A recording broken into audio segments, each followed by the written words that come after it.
you say things are getting critical, are you talking about something to do with the vehicles that are in the rings of Saturn? Yes, yeah. Really? Yeah. So I was behind closed doors for some time, and my clearance was way, way, way above top secret.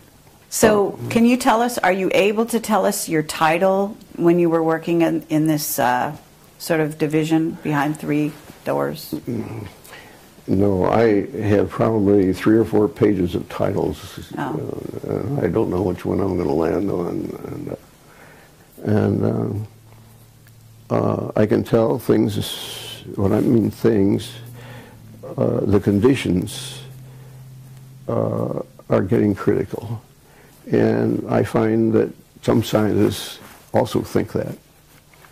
And so I think when I do publish, that group anyway will agree with me full-heartedly. People have got to be made to understand that those things are real. Hi, I'm Carrie Cassidy from Project Camelot. We are here with Norman Bergrun. He was with NACA, which was the early precursor of NASA. Yes. And he also worked for Ames Research. He has also worked for Lockheed Martin as well. And no, it's just Lockheed. I left Lockheed before it turned Lockheed Martin. Oh, wow. Okay, we're going back in time here. Okay, that's okay. That's all fine. It's got to be accurate. Yeah, no, you're somebody absolutely right. right. Me on that he was an employee of Lockheed? Yes. Okay. Before it was Lockheed Martin. And he has written a book called The Ringmakers of Saturn, which is why we're here. And let's see, it looks like you got another book here too, well, right? That was a precursor, a very early one. Okay, I'm going to show these to the camera so that we can make sure to get the...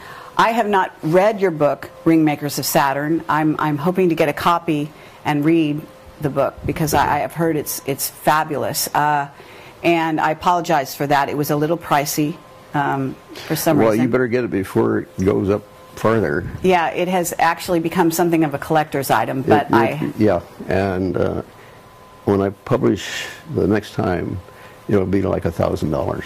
Oh my God, isn't that amazing? Yeah.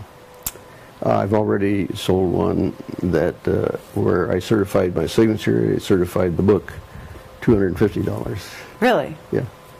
All right, well, so that gives you an idea. We're in the presence of a semi-celebrity or a celebrity in the scientific community, I guess, in a certain sense.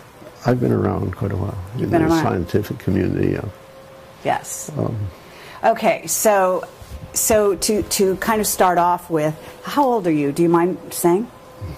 Well, I always say, would you like to guess? No, I've heard you're around 80, but I don't know. No, in 6 weeks I will be 91. Oh my God. Wow.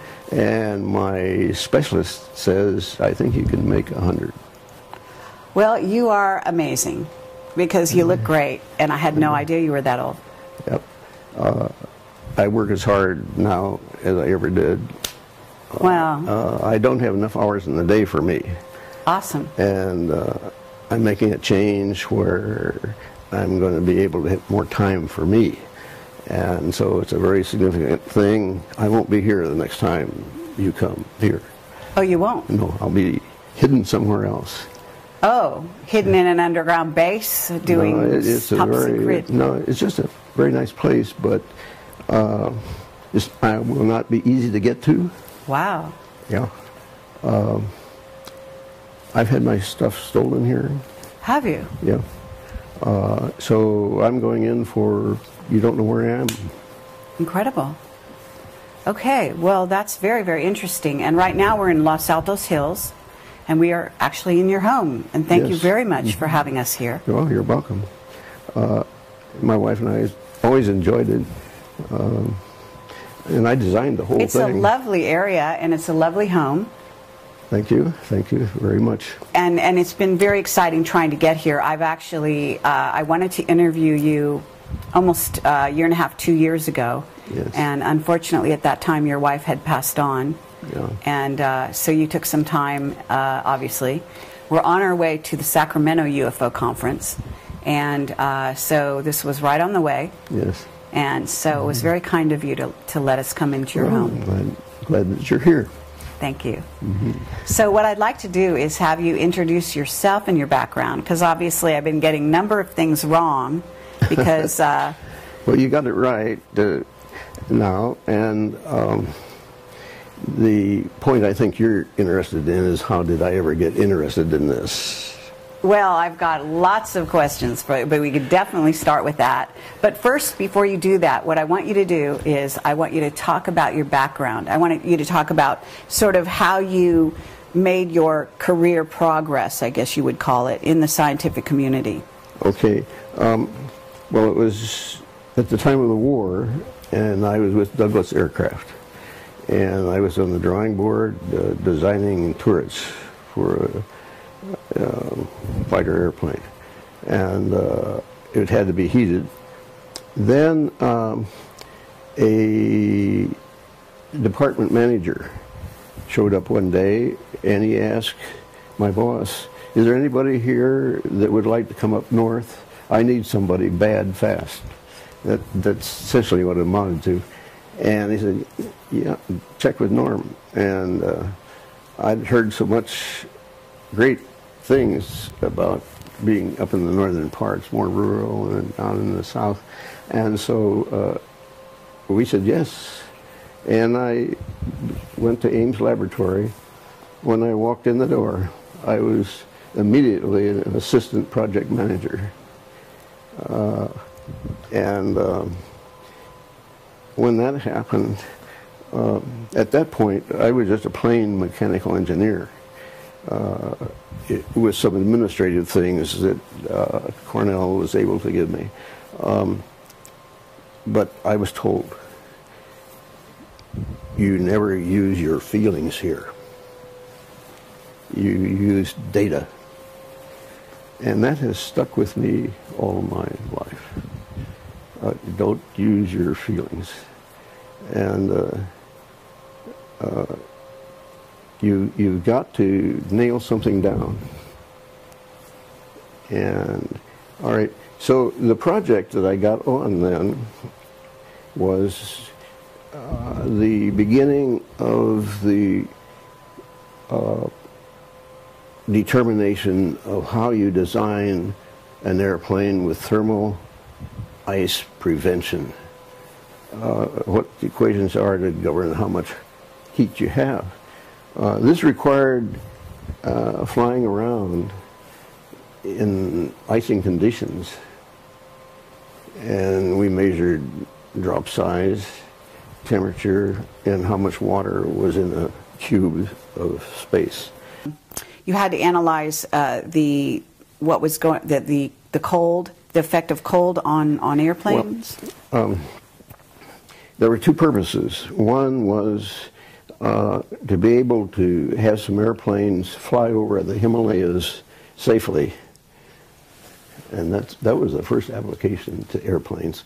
And then the second was to be able to build an icing wind tunnel, and that was done in Cleveland, Ohio. What year was this? Oh golly, approximately. 1945 was when they started to build, I think. The flights were mandatory, and what we had was a sort of a dummy wing mounted amidship where we could adjust the heat on this model and determine exactly how much heat it took to get the ice that you saw there to go away. Oh, I see. There were some precarious flights. What about flying in the Antarctic? Did you have to fly, or did they do any tests down there? I think it's probably safer to fly in the Antarctic than it is where we flew.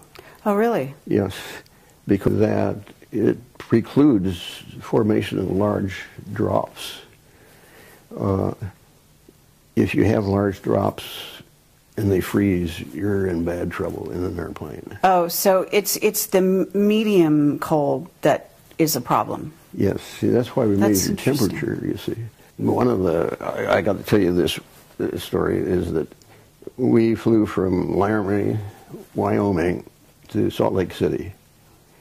And in between there's a range of mountains, but there's a cutout, so that you can go through there at low altitudes. This particular flight, I could tell from the instruments that I had, which were virtually the same as the pilots, that, hey, we're losing altitude. I've never seen an altimeter hand spin like this. It just went around like that. Oh, wow. You know. And the airspeed stayed up for a little while, and then it began to drop. Mind you, we were flying at like 150 indicated speed, and so it got down to 100, and uh-oh, here we go. And stall was like 92. We hit 93. Wow. And at that point, the pilots had poured on all the power to the engine they could get. The hand for the temperature, the piston rings were in the red, which you should never fly an airplane like that, but we did in order to get out of this downdraft. I see. And so that's the kind of thing we went through. Wow. And why did that happen? Was it just because it had this down sort of area of between the mountains, or we would have crashed had we been over to the right or to the left? We had an airline pilot, a United airline pilot, that knew all these routes, and that's precisely why he was chosen. I see. So that we would have as safe flight as possible, yeah, we would have intercepted, no question about it. Very, very interesting to go back in time this way. Let's fast forward a bit. Okay. Okay. And you went from studying this and from dealing with this, and had exclusively, I'm assuming, to do with normal airplanes, right? Not rockets or going out of space. Not at that point, right. Not at that point. Okay. So at what point did you kind of move into the scientific area dealing with? I don't know, did you go from there to Ames? Was it Ames, or was it NACA? Well, you see, I was at Ames all the time. I did the icing work. Oh, you were. And I did some stability and control work. Okay. Particularly as it related to the roll of airplanes and if they would go unstable in a roll condition. And I found conditions where they would. And so we had a situation with the test vehicle called the X-17, I believe it was, where they spun it up to try to keep it stable, but they were testing the warhead. And it was a flight where the head would go Mach 15. Okay, so I was able to back out the reason for it, and it had to be that the missile, the material in it was just off enough. It's sort of like a tire that was not properly balanced, and it would whip, and it just whipped. You know, so you had to know all of that. Did you also have to know things about weather? Because eventually the rings of Saturn, I think maybe there's a link up here. On our flights, we had a professional meteorologist, and the pilot, the meteorologist, and I always looked at the weather patterns. And during that time, I got acquainted with a number of other meteorologists, and they told me how they thought weather appeared just come out of nowhere. And I found that very fascinating. And anyway, the meteorologist and I wrote a joint report on the meteorology of icing. Oh. And so you had that background as well. So, okay, that was at Ames, correct? Yes. You see, we knew the icing program was going to come to a close, so a bunch of us proposed flights at Mach 15. And lo and behold, one fellow went down to the newly opened missile division in Van Nuys. And he wrote me a letter and said, "Norm, you won't believe this. They're doing just what you guys wanted to do." And here's an application, and they says, fill it out. This is where you should be. And I did fill it out. My pay went up by a factor of 3, and at one point where we had this instability of the test for going Mach 15 down there, the head of the project was so impressed with how simple it was to fix this that I became one of his favorite guys. I see. Okay, so at that point you're working a little more in, when you say the missile area, but was that was still, I mean, we're still talking about here on Earth, right? Yes. So how did you make that transition to looking at... No problem. The equations are the same, airplane-wise, as the missile. Okay. And as a rocket as right, well, right? Yep. So did you, I mean, I'm really not sure, but did you work on the shuttles? No. No? No, that was after. That was later. Yeah. That was. So what was the politics that went from NACA to NASA? Because you must have been around right during the transition, right? The idea of space was coming into the picture, and NACA was the National Advisory Committee for Aeronautics. So how do you fit it in? Well, we'll just invent another organization, and we'll call it NASA, National Aeronautics and Space Administration. I see. So they get both of them in there. But in a sense, when you were at NACA, because you wrote The Ringmakers of Saturn, so at some point you were already looking out to the stars, right? So if this organization was just called National Aeronautics, what was it, organization, NACA? The National Advisory Committee for Aeronautics. Advisor, okay. But they had to go into space before it became NASA. Didn't they deal with space? The only one that went into space before it became NASA was the missile I worked on in Van Nuys. Oh, really? Yeah. Where did the missile go? Where was it supposed to go? Were you shooting it somewhere? Well, see, we were firing it from Cape Canaveral and out over the ocean, and make sure that we didn't land on any land down in there anywhere. Right. But no, that was really the early years. Okay, so you're working for NACA. When did you write the book? I wrote it in 1981, I believe it was. Had you left NACA when you wrote the book? Yeah. How long? I don't know. It was, approximately. When did you leave NACA? I guess it was like, it had to be Lockheed in this case. I think it was 1659, something like that. Wow, so you wrote Ringmaker Saturn a couple years, like 20 years later. The Voyager 2 had finished its flights, and I had Voyager 1 and Voyager 2 data, and that I inspected and studied for quite a while, and that's when I wrote the first book. And I was so surprised at what I found that it took me like the 4 years to get the book published, because I wasn't sure that what I had was really right.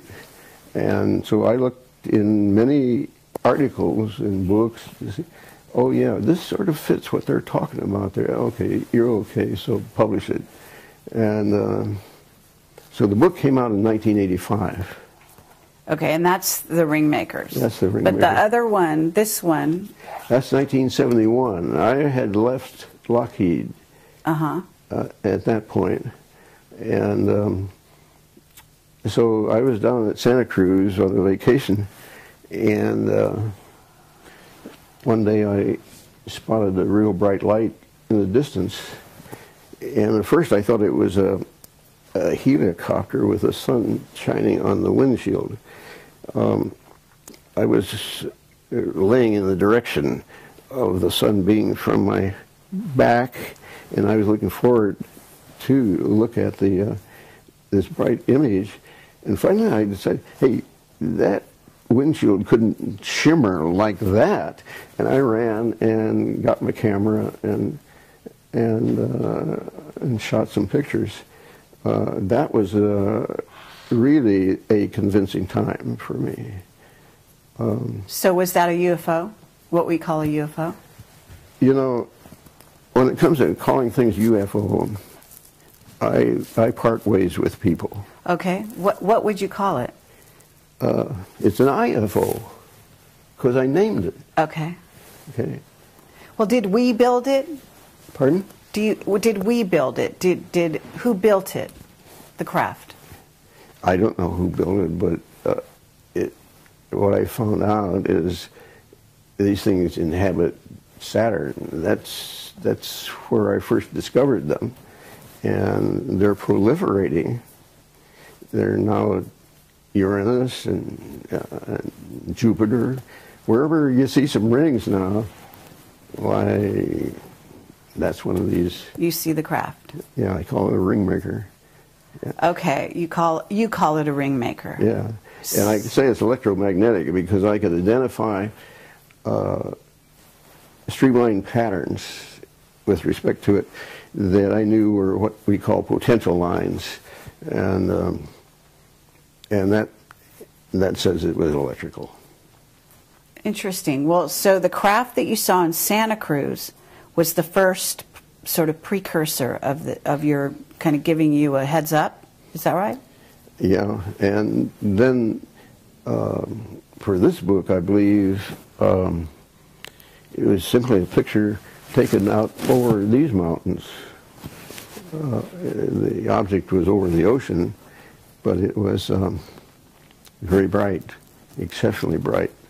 And wow. So did you look at the sky with a telescope, or were you looking at the sky with just your naked eye? Just naked eye. Uh-huh.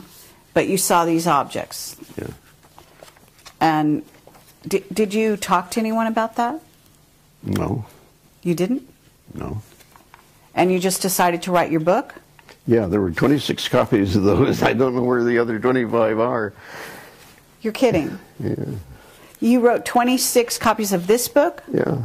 That was how many were printed. And yeah. there's, wow, this is really a collector's item then. Yeah. That's incredible. If you find one, why, I'd like wow. to get it myself. Okay, that's fascinating. This is interesting. Yeah, that's where I got the idea that there were streamers from these objects. And or I couldn't have drawn that, okay? I see. What do you mean by streamers? Well, you see those... Yes. I mean, it's actually looks like art. Yeah, but yeah. I call those streamers. Mm-hmm. I mean, do you know what that is?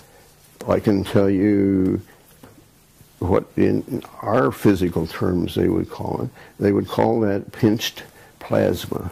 Oh. And it means it's hot because it's plasma.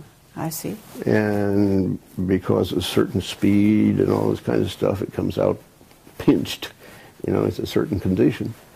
When I saw it, it was though on the top of the cylindrical object, the color of those streamers was what I call a nauseating chartreuse. Really? Yes. It was really the most nauseous chartreuse I have ever seen. The closest color that would match it is chlorine. So you see these plasma sort of coming off the object, and this is with your naked eye? Yeah. Okay. So, I mean, you must have a very unique way of looking at craft, obviously. I can't say that was completely the case. I did get my binoculars by this time. Oh, okay. And that was helpful. Okay, and you filmed it as well, did you say? Well, just stop, you know, still. You have some stills. Are there stills in this book? Well, of course, the Ringmakers of Saturn is all government shots, and they are stills, and these are stills. So. But any of your own? Only Tomorrow Technology. They are mine. Oh, are they? Okay, interesting. So at this point, you're talking about having been in Santa Cruz and seeing a craft, inspiring you to write the first book, I guess. Yeah.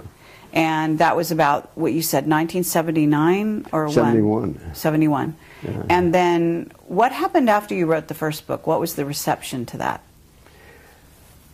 People take it, and I'd never get it back. I'd loan it to them. I'd never get it back.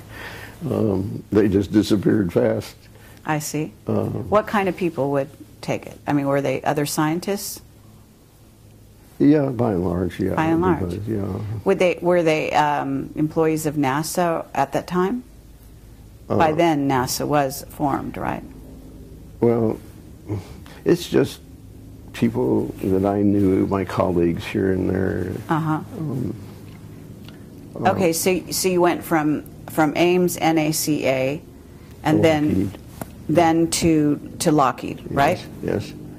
But at that point, when you went to Lockheed, was it turning into NASA at that point?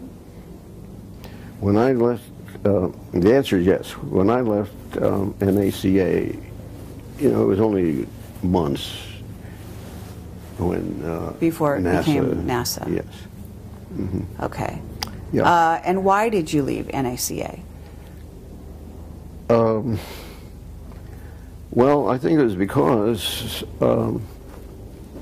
the fellow that sent me the app thought I should be down there. He said, "Hey, this is the kind of thing you've been doing there, and you should be here." And he was so right. Oh, so the organization that sent you the application from Southern California was Lockheed? The fellow that sent me the application formerly worked at Lockheed. I see. Yeah. So was it Lockheed Skunk Works that you ended up? No, I haven't been in there. I don't. You haven't? No. You never met Ben Rich? No, I have never met him. I have met some guys that have worked in there, and they've told me stories about that, but I never met him. So the division of Lockheed back then that you worked for, was it top secret or was it just in the public domain? When I worked at Lockheed, I had documents that were indeed top secret. Really? Wow. Oh, yeah. And then I went through the first generation of the Polaris underwater launch vehicle, and then I got tapped to go behind closed doors. Oh, you did? Yeah, and I was there for till I got claustrophobia. You got claustrophobia? Yeah. Yeah, I had to go through 3 doors to get to my desk. And this is in Southern California? No, it turned out to be up here. They moved. Oh, Lockheed, because I know Lockheed was in Sunnyvale, right? Yeah, but it started out down there. I see. And then, so I was behind closed doors for some time, and my clearance was way, way, way above top secret. Okay. You know who Bob Dean is? Yes. Had you ever talked to him one-on-one? I've talked with him, yes. He believes what I put here is yes, that is correct. And I agree with him. Well, I just wondered because he had a pretty high above top secret clearance at one time. Mine was above the President of the United States. Oh, was it? Okay, and so were you working in an underground base up here at that time? No, it was just a place that you would know how to get to. Really? I wouldn't know how to get to? It's, if you stumbled around enough, you could find it, but I see. it wasn't all that big a deal. But So were you? Was this the kind of thing where you signed the non-disclosure? You say you had to go through 3 doors to get to your... Yeah, I had to sign my life away for 30 years. Wow. Is it still in effect right now? No. No? So could you tell me anything? No. You can't? Mm-mm. Why? What would happen? I'd prefer not to find out. Oh, okay. All right, well, let me ask you, I mean, I know we're kind of jumping around here, but you're certainly piquing my curiosity about some of these things. So, was Lockheed over by Moffett Field during those days? Yep. Okay, that was a pretty fast yes. Yep. Okay. I was born at Moffett Field Hospital. Oh, you were? Yeah, I was.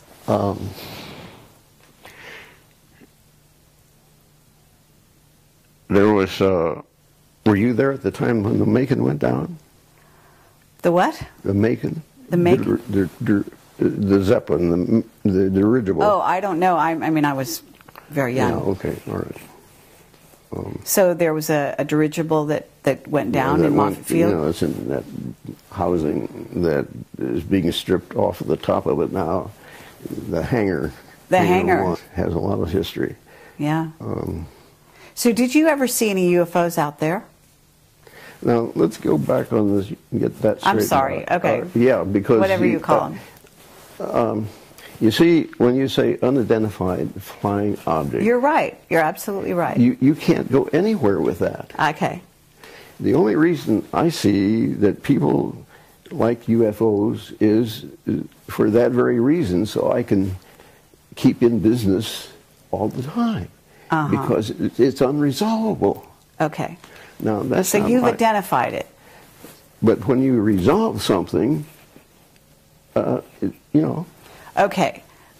But if you were in above top secret, let's say you might have seen some craft in those hangars. Is that right?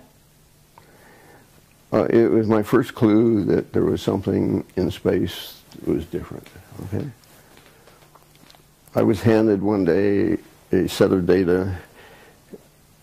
The guy that gave it to me said, nobody else around here has ever been able to get anything out of these data, and if anybody can, you can. And so I went through it, and I found this one spot of data that really looked interesting. And I slugged through plotting it up. It was quite a difficult test to draw the picture of that. Mm-hmm. And when I got it, you could tell it was something strange. Oh, wow. Yeah. So let me ask you this. Can you tell me that you actually saw these things on the ground at all? Were they in location? I didn't, at that time. I have seen one on the ground in Antarctica. You have? Not personally, but an image of one which I wished I had cut out. Right. So no, these things can come in real low. Yeah. They're all sizes. Mm-hmm. It's the same deal as airplanes. You know, they're Cubs and all that kind of... You know. Right, and so when you're talking about the craft in the rings of Saturn, you're talking about something huge, right? Yes. Much bigger than we could even conceive of, I understand. What is it? I don't know, was it 70,000 square feet? I could, in looking down on the rings, I could see parallel lines crossing the ring, all the rings at once. Mm-hmm. That's about as long as you can get them. That's incredible. But I could tell that those lines demarked the outside of an object. Mm-hmm. And that's how I came up with the scale I present in there of different lengths of these things. Okay, so at this time, though, you've written the first book, and you're working above top secret. You say you got claustrophobia, and at that point, you hadn't written Ringmakers of Saturn. That's right. Had you start to stumble on some of the information that eventually went into the book? I didn't start anything with a book until after Voyager 1 and Voyager 2 flew. Okay. But did you, back in those days, you already were sort of clued in that there were... Exactly. That's why I started looking at anything I get a hold of. And this turned out to be just 35 millimeter slides that Caltech had released to the public distributor down there. And so I got just these small little slides. And but you, at the time that you got that, you were not employed with anyone, correct. Is that right? Yeah, I was on my own. Yeah. Yeah, I knew eventually I had to do that.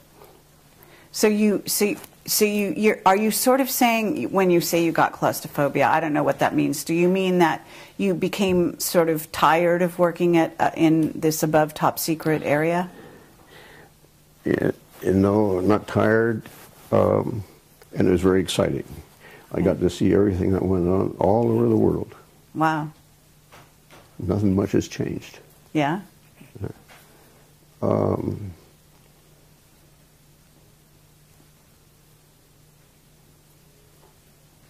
don't know how... Or were you threatened? Were you, what did you have friends who were leaving the employee of Lockheed at that time? I mean, was there some incident that happened that made you want to leave?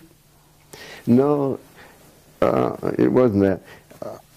Let's just say that you're confined to one room day after day, year after year, same walls, so forth. That's claustrophobia. I see. But I knew that, hey, there's something going on out there, and see if you can't find it. And so in other words, on a certain level, you wanted to go beyond the confines of what you were studying. Yes, sure. And I made myself a policy. It's got to be all government images. No shots by me or any other person. Okay. Because what happens is that if you say, oh, let's say I took the picture. What film did you use? What shutter did you use? Da da da da da. Mm-hmm. That is never questioned when you have a government picture. Okay, but have you heard that NASA alters their footage coming from the moon, etc.? I know some of the things they do with it, yeah. Okay, so even their footage is not always dependable, right? Although I guess it's dependable to begin with. It's just that they start altering it later.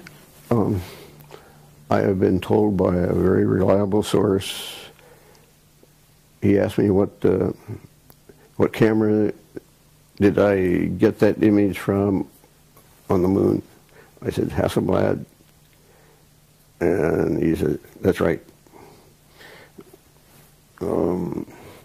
He says, I thought we darkened that enough that you wouldn't find it. Oh, yes. So you were finding things that they thought they covered up. Yeah. Incredible. Yeah, yeah. That must have been a lot of fun. And this guy says, well, I suppose you want me to go out and tell everybody about that. I said, no, I don't want to embarrass you. That doesn't make any difference to me. Whatever you want to do is fine with me. I'm just saying I found what you saw. Okay, what about the Mars footage? The people that look at that, I wonder sometimes how in the world they can say what they do. Because you can find a lot in that footage. Oh, yes. No question.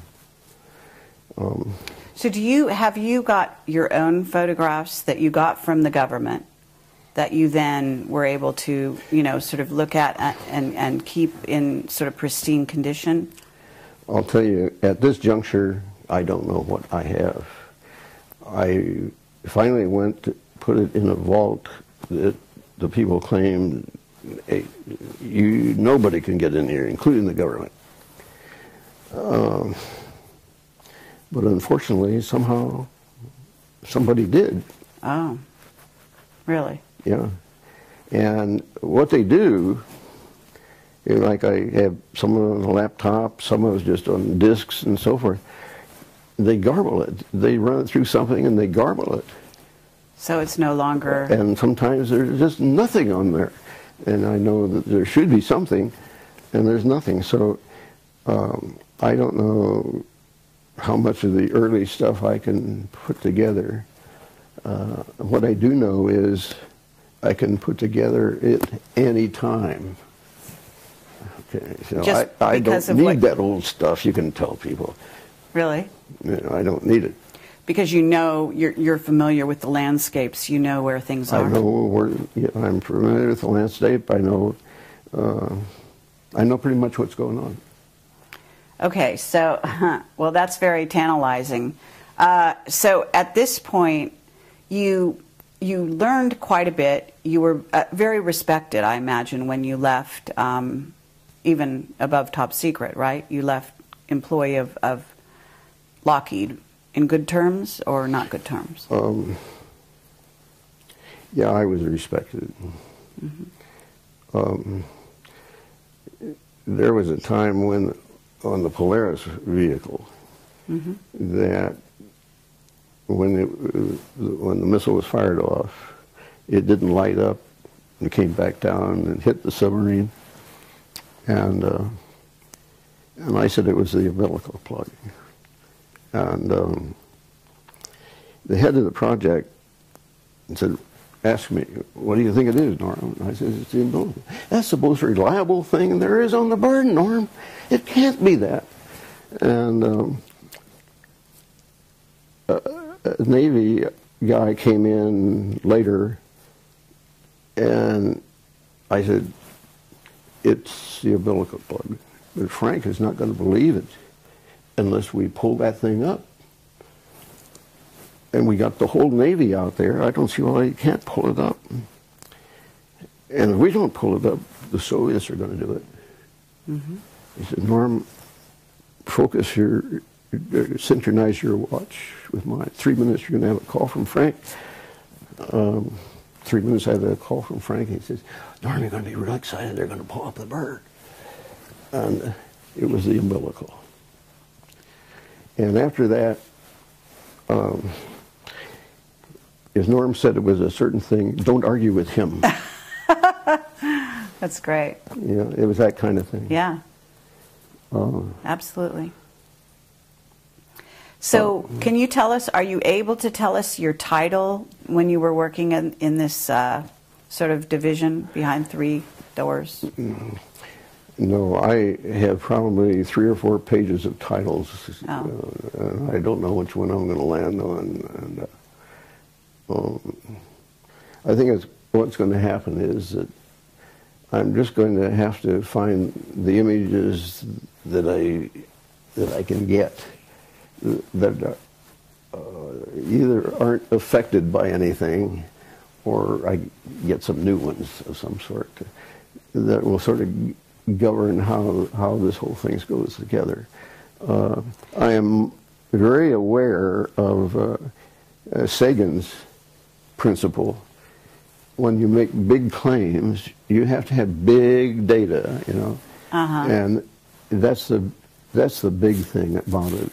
That amassing enough data that goes, oh, it's got to be true. There's so much of it, you know, and it takes a long time to put together that kind of story.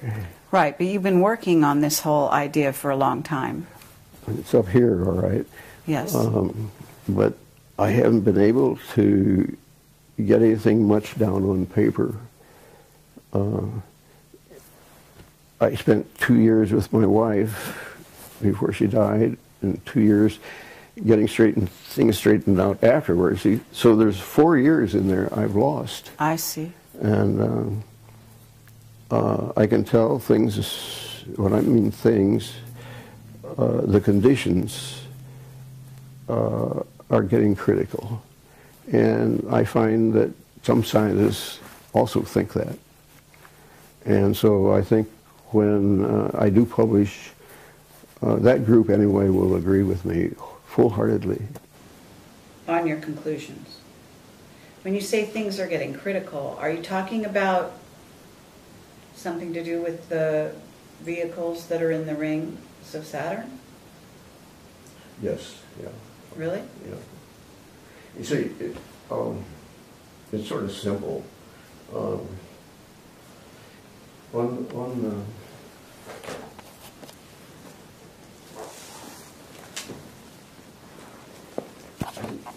a lot of energy. Right. And okay. And this is the ring, right? This part, this is the ring? that ends up being the ring. Yeah. It's and hot plasma. Oh, really? Okay. So, and what your theory is, they're manufacturing it. Is that correct? It comes.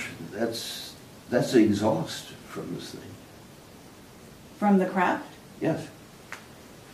Is it because, are they stationary or are they moving, the craft? They're probably moving. So do you think, when you say things are getting critical, are you saying... Okay, now, just take that picture and say that's the exhaust.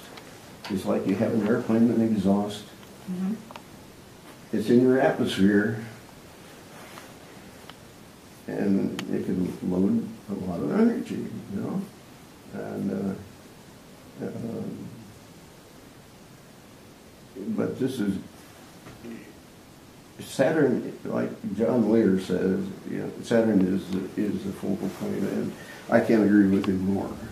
Okay, but John Lear talks about Saturn actually being portal into another dimension. Well, you know, he's theorizing. Yeah, so you don't necessarily go there. I don't go that way. Uh-huh. I either say, this is the way it is, or I can attack it. Okay, but you're saying things are getting critical because I'm really curious. Are you saying that those craft are coming here? Is that why it's critical? No, I'm saying, in effect, if they do, and there's a good probability that that is possible, then, hey, you got to get with it. You can't wait around. Mm-hmm. Okay, but you see, no one really in this country accepts the concept that at Saturn, those things are there. Right. As you can't do it at Saturn, well, you know, you just can't hack it. People have got to be made to understand that those things are real. Right. Now, there are two images. I believe they're taken by the Hubble telescope of Saturn this last year, 2012. Okay. That shows objects under the rings and one just right to the edge. Like I said, they were. Mm-hmm. Okay? Is that Cassini? Did the photographs come from Cassini? The last ones, no. The ones I told you about that shows those. Right. Those are Hubble's. Those are from Hubble. Yeah. But am I wrong? They closed down Hubble, right? Well, yeah. Or that's the official story, right? Wherever they closed it down is 2012 before they show you the picture. It's 2012 before they show you the picture. What do you mean by that? And I was able to tell that before 1985. Yes. So you were way ahead of everyone. Way ahead. Yeah. And that is too long to tolerate that kind of science. Mm-hmm. It's just too long. Now, I have 3 reports, I guess, on the environment, let's say, in UNESCO, but they're yay thick all three of them weigh 18 pounds, or about 6 pounds each. And they have to vote on what they think goes on. That is not science. They have to That's vote. politics. Okay, yeah, That's not you're science. right. That's absolutely But they sell it to you as though it's science. It is not science.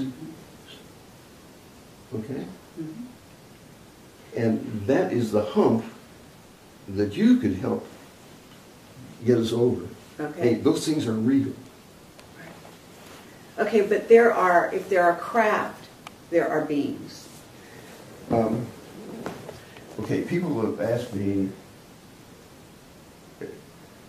about, I call them vehicles, okay? Right. Now, I did not call them objects. That was too neuter for me. Okay. I had a Stanford professor said, you ought to call them objects, Norman. No. They have all of the qualities of a vehicle. They can move. You know, they're just like a missile or anything like that. So that much we can say about them, for sure. Okay. So I'm calling it a vehicle. Okay. Okay, somebody comes along and says, well, now where would you manufacture one that's 2.5 Earth lengths long? And that's a hard question to answer. However, if you think of it in terms of its living entity, it's just another kind of thing that we've got in our universe. And it can grow and grow and grow and grow. Okay, So it can be an EMV, and it can itself have life. Uh-huh. So are you not positing the idea that those vehicles contain, beings who are, maybe like us? Yeah, I only go along with government images. And if you want to know about people kind of thing, there is the ship that picked up the Voyager capsule at Alameda Naval Shipyard, and they have a picture there of I think it's the Apollo flight that Buzz and Neil were on. But anyway, there is one image there that shows black people getting off. So people with dark skin getting off. Not dark, black. Black skin. Really black. Yeah. Were they tall? Yes. Very tall? Yeah. How tall? Do you know? Well, they got out the doorway. I don't know how high that is, but Well, what? it's safe. 7 feet would be probably a conservative estimate. Have you heard about Clark McClellan's statement about that? No. Oh, you haven't? No. Have you ever been in touch with him? No. No? I have tried to stay independent and not be affected by others' opinions. Mm-hmm. I would rather have what I present clash with somebody else and see who wins. Okay. And settle it that way, rather than make a shouting match over it. Sure. I learned at Ames that the longer you shouted, the more probable it was that you would get your way. And I don't want to go through that routine. Okay, well, good for you. So you're saying it's what did you say, $5 million? Billion? $4 billion. Yeah, so that's an estimate of how valuable he thinks all of this is. I see. But he doesn't get any support. Right. See? Interesting. So you think that Obama would like to find out more? Oh, yes. He would like to keep NASA operating? Yeah, he would like to. Really? Yeah. Okay, and you know that because? Well, I know that he has a friend there at the head of NASA. Oh. And he would like to have him look good and so forth, so he would like to see some things go on under his watch, but it's not happening. Do you know who's preventing it? I think it's the overall economic picture that's preventing it. I was in public policy in my organization, my professional organization, American Institute of Aeronautics and Astronautics. And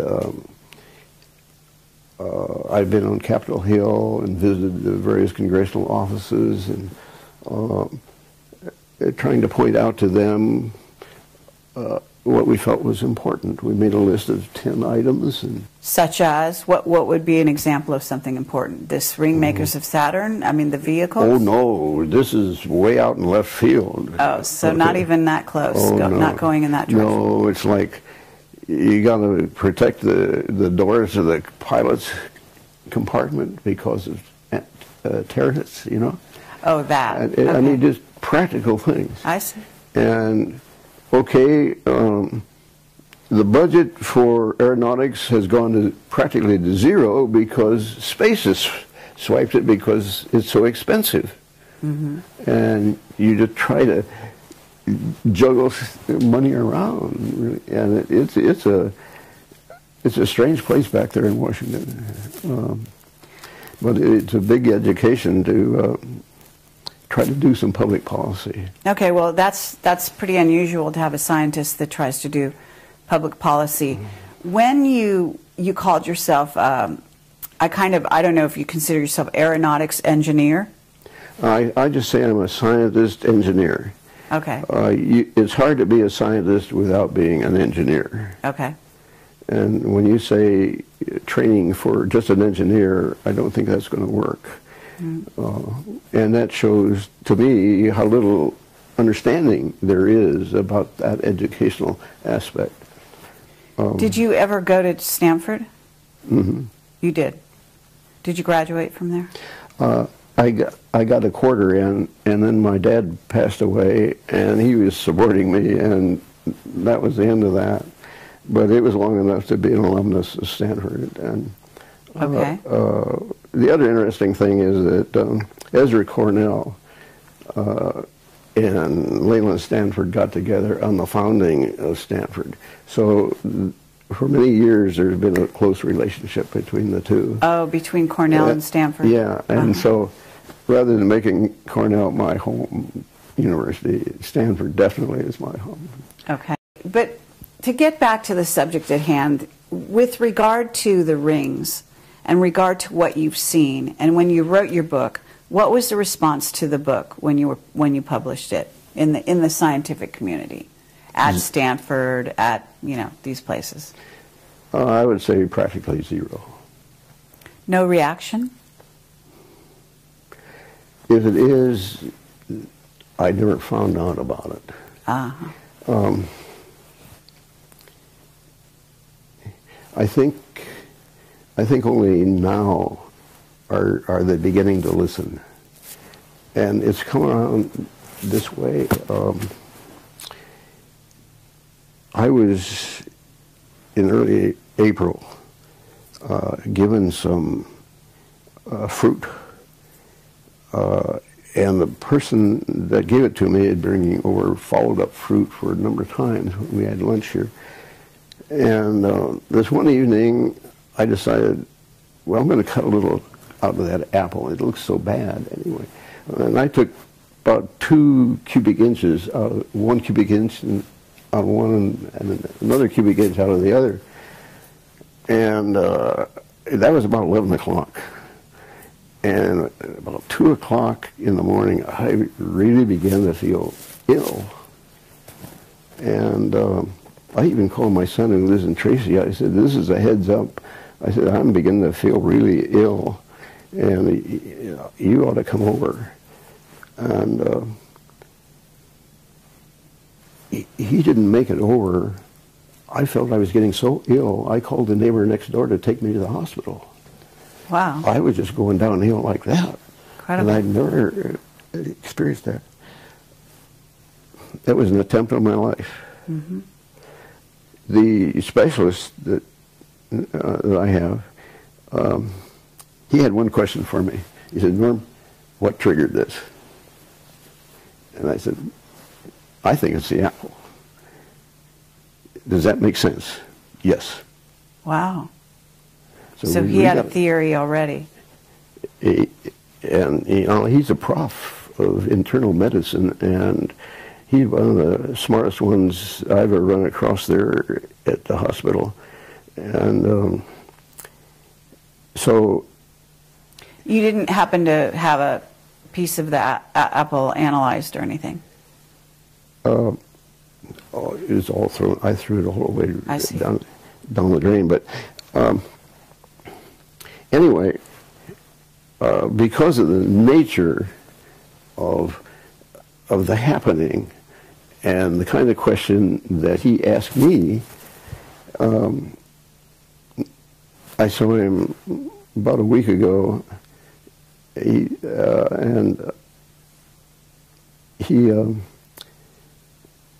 says, you know, I've spoken to a physicist about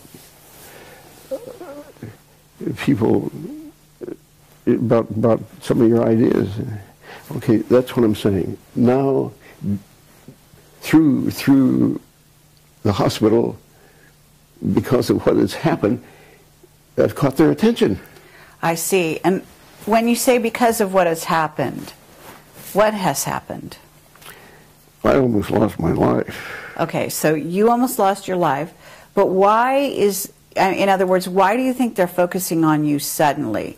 You know there's a movie out called Prometheus, right? I can't say that I do. You don't know that. Well, there is one. And I talked to Richard Hoagland. He said Prometheus is, well, first of all, there's a moon in Saturn called Prometheus, right? Yeah. And I'm told that there's some kind of interaction between that moon and the rings. Well, sure. No question about it. Okay.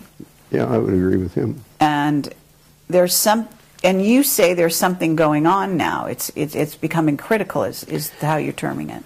Yeah, it's much more prevalent than what we saw in 1985 or a little earlier.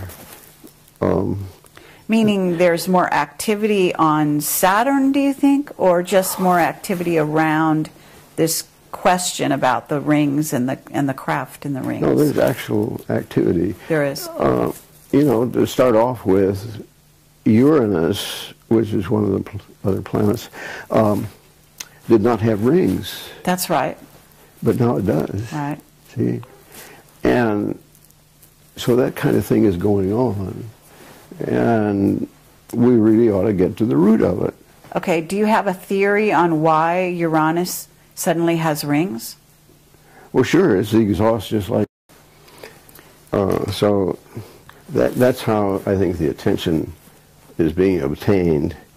And so I would expect something to happen a little bit. You would? Yes. When you say something to happen, what are you suggesting? I'm suggesting that Stanford, let's say, well, let's look into what Norm's doing. Okay, but you just told me you were going to be leaving here and going to kind of a secret location. Mm-hmm. Have they asked you to come back in to work for them? No. No? Nobody has asked me to come back. Fact is, as far as my own professional organization is concerned, it does not fit at all with their objectives. How is it different? It's too controversial. Your theories, you mean? Now look, this is not a theory when there's data. If I propose something, that is a theory. Okay, so your data or your conclusions? Yes, the conclusions. Your conclusions are too controversial, is what you're saying? Yeah. Okay. Yeah. They don't want to get involved in that. But if there, as you say, there are new rings around Uranus, and there's other activity on other planets too, isn't there? In the solar system? Jupiter? And what's happening with Jupiter? It's getting rings. It's getting rings. Okay, and are you seeing craft there as well? Vehicles, as you call them? I haven't identified craft, but I can tell you that where there's rings, there are these things. So we have these ring makers, and they create tremendous energy. Yeah. Can you tell us more about what you think is going on there? You've got any ideas along those lines? Well,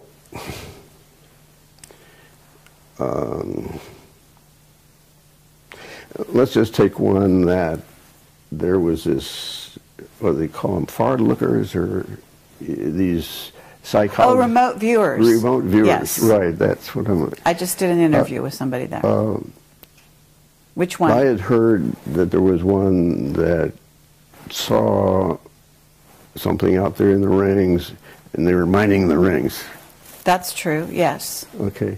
I think I read her book, and she couldn't see anything from the side, but when she looked from the top down, why, that's when she saw things. I see. I happen to been able to uncover what she saw. Really? Yeah. And what did you... I would say, I don't think they're mining the rings. I think they're nursing from the rings. Oh, in other words, you think they're using the energy to power their craft. Yeah, that's where new ones are getting their energy. New vehicles are getting their energy? Yeah.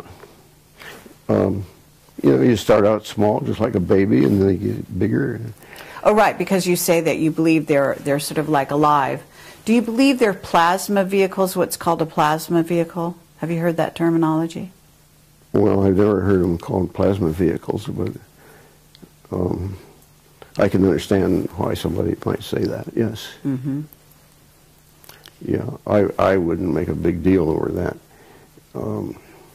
Okay, I've heard that the vehicles out there they actually fly close to the sun, and they power themselves up on the sun, and then they go back into I wouldn't be surprised. Yeah, I've noticed some go in there, and it means that they're capable of withstanding those high temperatures.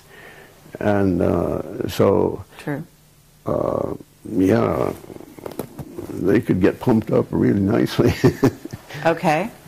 Okay, so we have a very active scenario out there. Yeah. And you say it's critical. When you use that word, critical, that kind of sounds impending, like there's something coming to Earth or coming at us. Well, when I read that the universe is expanding, I say, the universe is expanding. You guys are just saying you have objects out there that you use to say the universe is expanding. But how about supposing they're increasing their speed? That would appear like what you're saying. And if something out there is moving faster to get away from something else, we may have a critical situation. Okay, very interesting. So something out there is moving faster to get away from something else. What would that something else be? It's hard to say. Now here I do have a hypothesis. Oh, yeah? Yeah. The Big Bang, I think, my hypothesis is that there were the goodniks and there were the badniks, and they had a fight. A big bang ensued. I see. A big bang, a really big bang. And so you think the sort of multiverses are a result of the collision of sort of light and dark, so to speak? How did you say that again? You think the multiverses are a result of the collision between good and bad or light and dark? Well, now, multiverses, what are you? Well, that's my point of view. In other words, I don't think there's just one dimension and one universe. I think there are multiple dimensions and multiple universes. Did you agree with Einstein when he said there were at least 5 dimensions? Well, I certainly will agree that you can have almost any number of dimensions you want, okay? I take a little different view. My son suffers from a malady in which he hears voices. Oh, yes? And I'll tell you, I think that's a universe right there. Okay. Right under our nose. Uh-huh. When he first came down with this, we had a blackboard in the end room there. It was 4 by 8 feet. And he wrote equations of space on there. He did? He did. Were you able to ascertain if they were valid in any way? You didn't need I didn't need to know all the details. I knew enough to know that, hey, those are strange equations that you wrote. You don't write that kind of equation here on Earth. And you do have some distance parameters in there. And I'll tell you, I was really scared. The fact is, I erased the darn board because I wish now I had kept it. But I was scared. I was frightened at the time. Really? Yeah. What were you frightened of? The fact that he could write that stuff. That he was getting an input so he could write it. Yes. That's what scared me. So, in other words, who it could be coming from was the yeah. unknown intelligence type of idea? Yeah, so we have talks about that quite frequently, and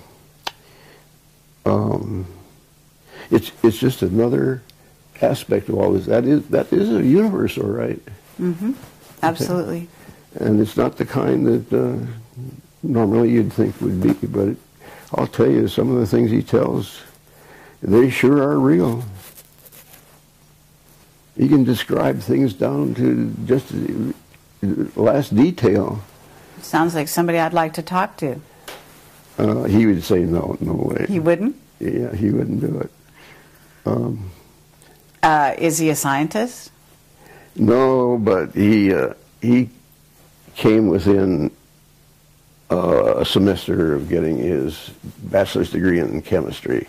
I see. And he was our brightest. When he was 4 or 5 years old, he wired up a train set. So that I still am amazed that he did it all by himself. He had the cars switching around and all this. That's amazing. Okay, well, wow. Okay, this is so fascinating. Let me ask you, you still use this word critical, and I'm still trying to figure out where you're going with that. I'll tell you when I get the book written, I'll tell you what it is. Right now I have a gut feeling okay? Okay. That always precedes things that are going to happen. I've done many analyses with, hey, I got a gut feeling that that's it. See if it is it, and I'll be right. And you'll be right. Mm-hmm. Yeah. So you're someone whose gut feelings are something to pay attention to. Yeah, it's a gut feeling right now. Wow, that's incredible. Let me ask you, are you still in touch with the scientific community? Do you consider yourself out on the fringe? How do you feel about that? Oh, by definition, I've been out on the fringe ever since I left Lockheed. That's the way that definition goes. I had been director at large of our San Francisco section, not San Francisco, but the region of AIAA that included 6 states. And AIAA, what is that? American Institute for Aeronautics and Astronautics. Okay. And the idea was to keep Norm active and also let him float around amongst the sections and so forth, which I did for a while. And I got to seeing that, hey, it's running pretty good. And where I saw that they're reinventing the wheel, that's when I stepped in. But as a staff person, I kept a lot of stuff, and so I've been asked to step down from that job because the regional director is going to leave it, and so I welcomed the invitation, and so he will be quitting also. So that does leave me sort of. So you mean you've been doing that up to now? Mm-hmm. Really? Yeah. They've actually had you active in that organization, kind of overseeing things? Oh, yeah, yeah. Oh, yeah. It wasn't much, but when you read what's going on in Arizona and Washington and so forth, it takes a while to read all that stuff. Mm-hmm. And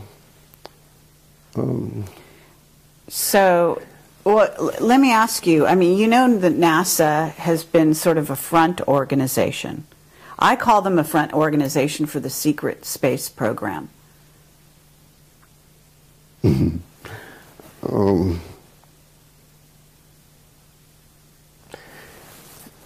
don't know about being front. Well, when I say front, I mean, if you have an organization that deals with the public, interfaces with the public, and also misleads the public on certain things, by doctoring photos, by covering up certain things, by only releasing certain things, that's a front organization, isn't it? Okay, all right. I guess you're entitled to do that. Okay. So if we were to look at the situation a little closer and find out who are the insider organizations, certainly Lockheed would qualify. Would you say that the defense industry are all in the know? No. No? No. Lockheed only recently has been getting images themselves. Mm-hmm. And having worked there, I don't think there'd be anybody that would be capable of doing the kind of work I have been doing. I just don't, that kind of talent does not exist these days. Well, when you were an above top secret, you must have had people reporting to you, right? No, I was Mr. It. What does that mean? Were you Dr. Strangelove? I mean, what were you? By it, okay, here's some data. Uh-huh. Tell me what it means. So you were the go-to guy. I was the go-to guy for, whatever they handed me, I took it apart. One of my reports went to Kennedy. Oh, yeah? Do you think that Kennedy was killed because he wanted to reveal things they didn't want out there? I don't know. We had a fellow that was from headquarters, and that occurred while we were all behind closed doors, and they were completely dumbfounded about it all. They couldn't figure that out at all. You mean, what couldn't they figure out? You mean why he was killed? Yeah. Why or how, even that. I mean, and it's still a mystery today to a large extent. But anyway, it was interesting to hear stuff, opinions from headquarters, from a headquarter guy. So they were stunned by Kennedy's assassination. Yeah, they were. Yes, even no behind closed doors, yeah. as you call it. Yeah. Back then. Yeah. That's very interesting. Well, if you were to look at the time when you were behind closed doors, and you left on good terms, you say, right? Yeah. Did other people leave at the same time you left, or did people stay there? Oh, they stayed there. I was proselyted out. What does that mean? I went to work for a firm that had started up. A fellow was a nationally known aerodynamicist, and he founded his company, and he wanted to grow it, and he attracted me to say, you can give yourself whatever name you want. We're going to try to expand my company. The thing was that he also had on his board of directors a professor from the Stanford Biz School. Okay. And it seemed to me like, here's the chance, Norm, for you to grow. And but things did not work out for either of us that way. Do you know why? Yes. Why? I did come up with something that they could do. It required the services of one of the gents that knew how to program the computer. And that was the advantage of the outfit. They said, I can it can handle any size computer that there is. And, okay, so the day came, and this fellow's name that owned the company, his name is Jack, and Jack called a fellow in and says, Norm's ready for you to program things. Jack, I'm going to have to think about that. Can I tell you over in the morning what my decision is? Yeah, think it over. Next day came, he says, Jack, I can't do it. I am an aerodynamic specialist, and if I do this other, I'd ruin that. It's a no-go. Oh, how interesting. Yeah, that was his attitude. And you check around, and the good guys still have that attitude. Right, that they don't want to get their hands dirty. They don't want to be sort of tarred with the same brush. They've chosen, their route. Straight and narrow. Yeah, and you come along and deviate them. They can't hack it. Very interesting. And so that's when we parted ways. But it all has been a great learning process. But you went out on the circuit and you did talk about ring makers a bit, because Yes, there's a couple of I did go out videos. for a while. Yeah. And, geez, I read an article just recently where somebody comes up and says, we can get to the nearest star system. I gave a paper, one of those UFO organizations, speeches, and I told exactly how you'd go about it then. And And so now, you know, it comes along, oh, for Pete's sake. And you did back when? When was this? Oh. In the 80s? Well, it had to be after 85, 88, something like that. So are you, you know, I have so many questions. Would you say time travel is possible?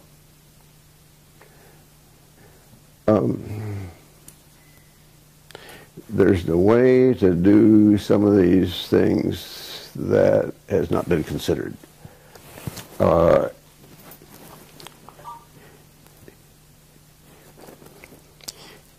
You know what Mach number is? Okay. Einstein got together with Mach one time and asked him, how do you set up stuff in a reference manner? I'm faced with that, what I'm doing. And Mach says, you get a reference. And speed of sound is mine for aerodynamics. And I can just see Einstein walking away. What's the biggest number I can find? You know, the speed of light. See? All right, so it had commonly been thought that you can't go faster than the speed of light. Right. It has commonly thought that you couldn't go faster than the speed of sound. I say, hey, wait a minute here. You know, I found like 16 samples of where astronomers measure things going faster than the speed of light. Yes. Okay. See, now there it sets up a new regime. Okay. Okay. So if, in other words, you're kind of alluding to the idea that if you're going faster than the speed of sound, we go into the area of time travel from that point on, right? Yeah. Yeah. However you want to mechanize it. Okay. What about these vehicles in the rings? Aren't they going faster than the speed of light? Oh, I don't know.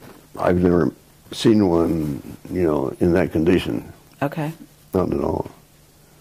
Well, let's say, is it possible, I mean, I don't know how you want to classify this, but if those craft, or some of the craft, the smaller ones maybe, leave there and come here, isn't that possible?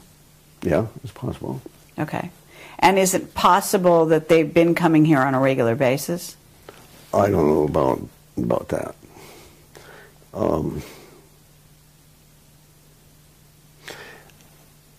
I'd be in better shape to know about what you're asking. See, now you're asking questions that are downstream from... I understand. And I'm not there yet. Okay. What about, I'm still, you know, I mean, okay, let me ask you this. I remember that John Lear told me that you told him that you saw here in, I don't know, it was on the 101 going around somewhere around Palo Alto or maybe Los Altos, and you saw what looked like a very low flying jet that was a hologram. And you determined it was a hologram in because it actually, I guess, disappeared all of a sudden. Well, that story is almost correct. I was just with this fellow Jack at the time. And I don't know whether you know where Gunn High School is over here or not, but we were in that vicinity. And all of a sudden there was this huge-sized airplane that flew over there. It looked exactly like an airplane. I said, Jack, did you see that? Yeah. But, you know, it was below the allowable level. Yes. And there were no complaints. So it had to be a picture, you know. Really? But did it disappear suddenly? Well, it was only there just fraction of a second. You know, you just got to if you weren't looking, you'd miss it. Really? Yeah. But it has to be going very, very quickly then. Yeah, it was. So you determined that it was a hologram. I didn't determine it. It's just the fact that there weren't any critics around here that says, hey, there was an airplane flying below allowable levels and we gotta do something about that, because there's a lot of people like that around. And, right. But there were none, so okay, so it had to be. So that's okay. What year was that? Oh, I don't know. When I was with Jack. Approximately. Would this be the 80s? Because you left. Didn't you leave Lockheed right around? Well, you wrote this book in '71, so. You know, you can go on the net and look at my resume there and pick up numbers. Pick up exactly. Yeah. Okay, but I was just wondering, in terms of your recall, when you left the employ of Lockheed, because it was too claustrophobic, as you said, and then you went to work for this guy Jack, and that, how long did that last before the computer guy came in and said he couldn't do the programming? I mean, that must have been a pretty short time. Well, I think it was like a couple of years. Couple of years? Okay, and do you know what a Cray computer is? Yeah. Okay, and would you say that was the level of what we're talking about, programming a Cray? Or? Oh, this could have been done with a much simpler computer. Ah, I see. Yeah. Okay, have you ever dealt with a Cray computer yourself? No, I haven't. But you know of their, yeah. sort of being around.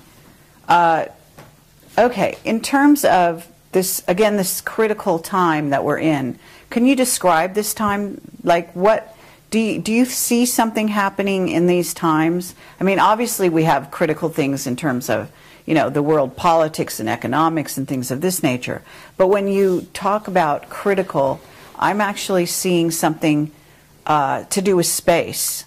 Are you talking about, for example, you've heard of, you know, incoming planet, like the second sun? I don't know if you believe this is a binary solar system. Do you follow that theory at all? Well, I guess the most critical thing I can see is that a lot of ice is leaving Antarctica. Yes. And that indeed will raise the sea level. Okay. And that indeed will cause some problems in many places.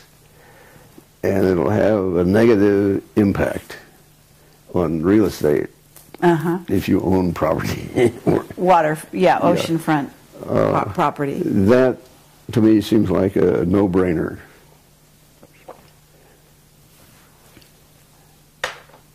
Have you talked to some remote viewers? No. No? No. Other than the story you said about the woman who looked down on the rings. You know, that's interesting that somebody has that capability. Right. But it's not something that's acceptable scientifically. Okay. Okay. Well, the craft, again, the vehicles in the rings, you don't think they're mining, but you think they're using the energy to power themselves, in essence. Well, when you say power themselves, power the entity, the vehicle. You know, the objects that I saw were very small inside the ring, and they were connected to the inside ring. And it just seemed to me like, oh, hey, these are babies, you know.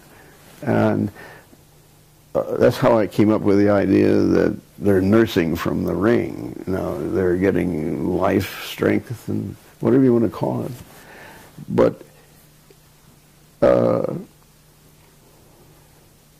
I think that that's how they are growing, is using the rings.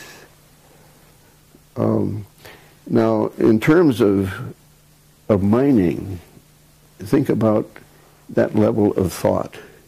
Mining is something that we do here on Earth. You don't have to be very bright to do mining.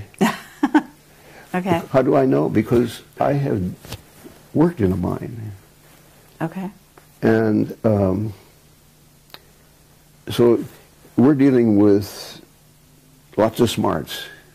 And I don't think this is too low for them.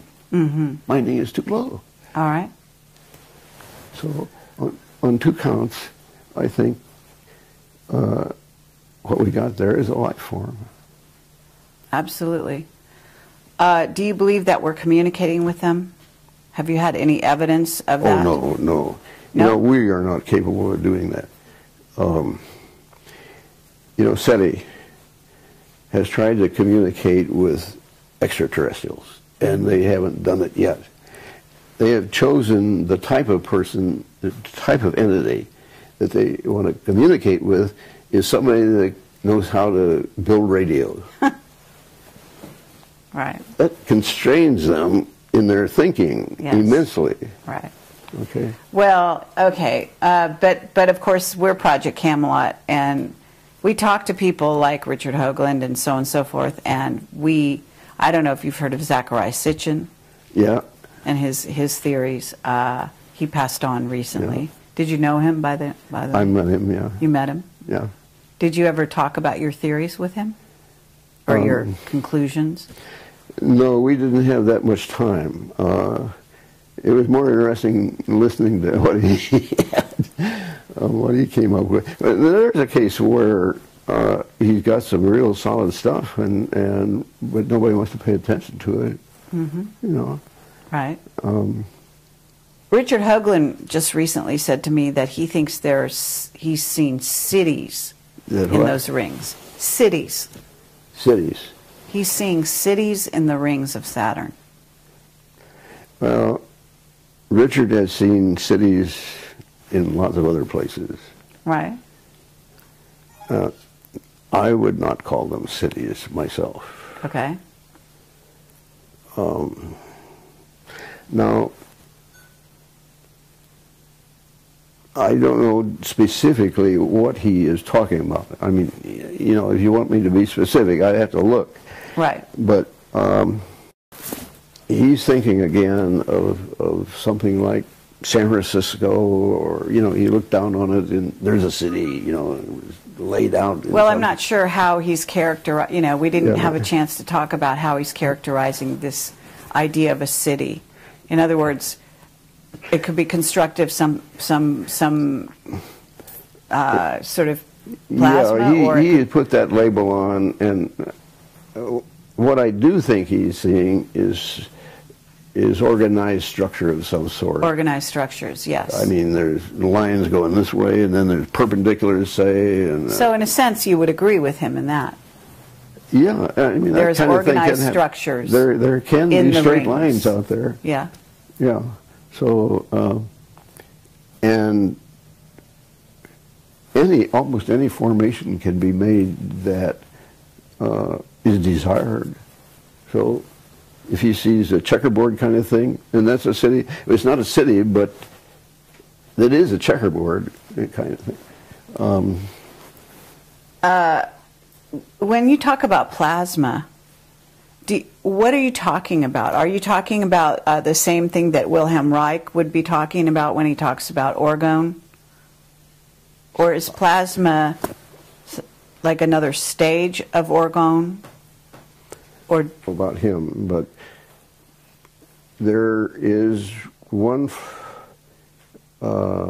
flight out to Saturn where the instrument flew by the ring, and the idea was to sense the plasma in there. It had a wide frequency range, and it turned out to be plasma, and so it ticked, and they knew the speed, and they knew the time it took to pass the ring, and so they knew how thick it was. And now that was a plasma indicator. Okay.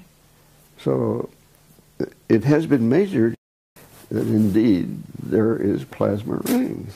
Mm-hmm. But you read also where, oh, this is a bunch of broken up moons that got there, and there's confusion in their storytelling. Uh-huh. But the rings that are suddenly appearing around Uranus, these are not broken up moons, right? All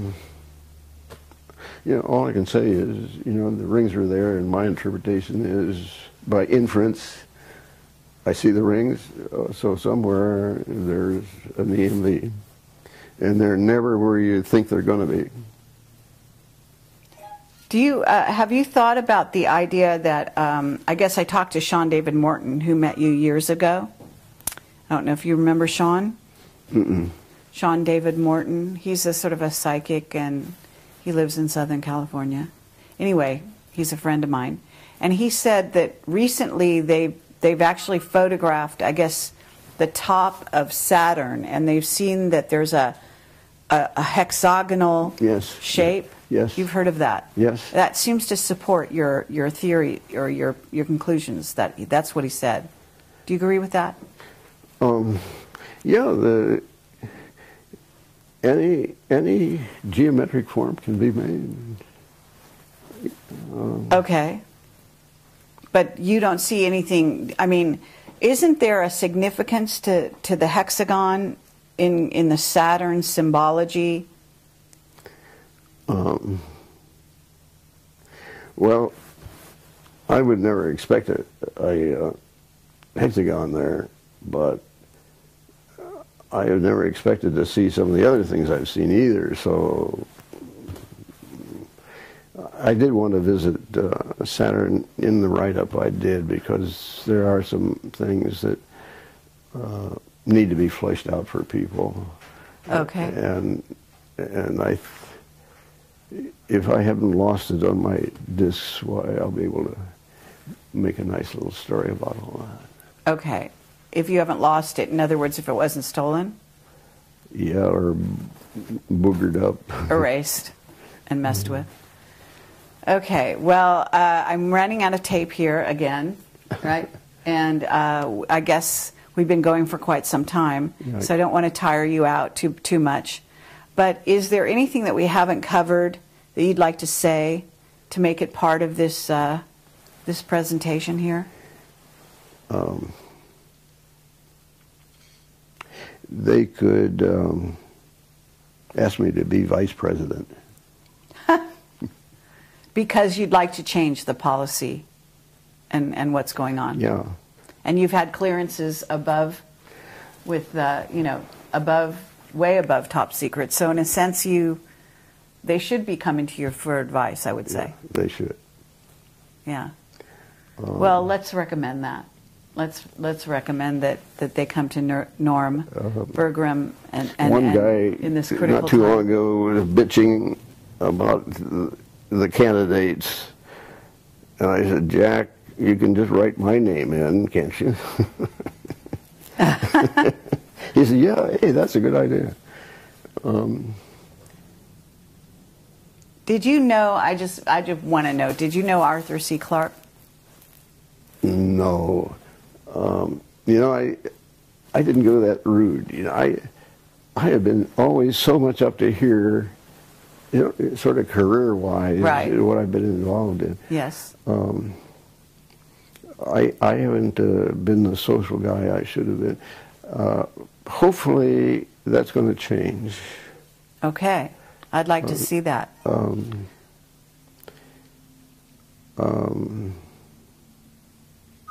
I'm a type that is pretty flexible. Uh-huh. And well, certainly you must be if you've done all the things you've talked about, and you also are able to, you've obviously worked in areas of policy as well. Yeah, well, see, that came about by the prof at Cornell called me in one time and said, how would you like to grade papers, law papers?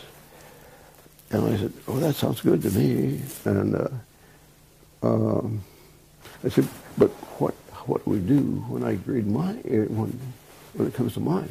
He says, you grade it just exactly like you grade the others, but give it to me afterwards. But he told me that as an engineer, you really ought to get law under your belt, because you know the nomenclature, and these are the guys that are running the country, basically. Mm-hmm. And they really don't know about some things that they should, but they just do it. And so over a period of 10 years, I got a law degree. Oh, you did? Wow, that's incredible. And on top of everything else you were doing, you got a law degree. I found it just exactly like the prof said, yeah. And that's what made it so easy to go in. Otherwise, I wouldn't have done it. I see. Okay, Norm Bergrun, I believe that there's more that you could be telling us, but I understand that you still have some secrecy or oaths. Is that correct? You're kind of abiding by those? I could tell you a lot of war stories. The answer, you know, I could tell you a lot of stuff that's sort of related to all this, but give me some more time, and I'm set myself up so I don't have to make my own bed. I don't have to cook some meals, you know, and all this. And TV will be taken care of for me. Just a lot of things will go to zero. I see. And so Norman's going to have some more time to do some things to get it together. Okay, but are the people that are making this possible going to let you go out and talk about it? Yes. Yes, they are. And I already tweaked them.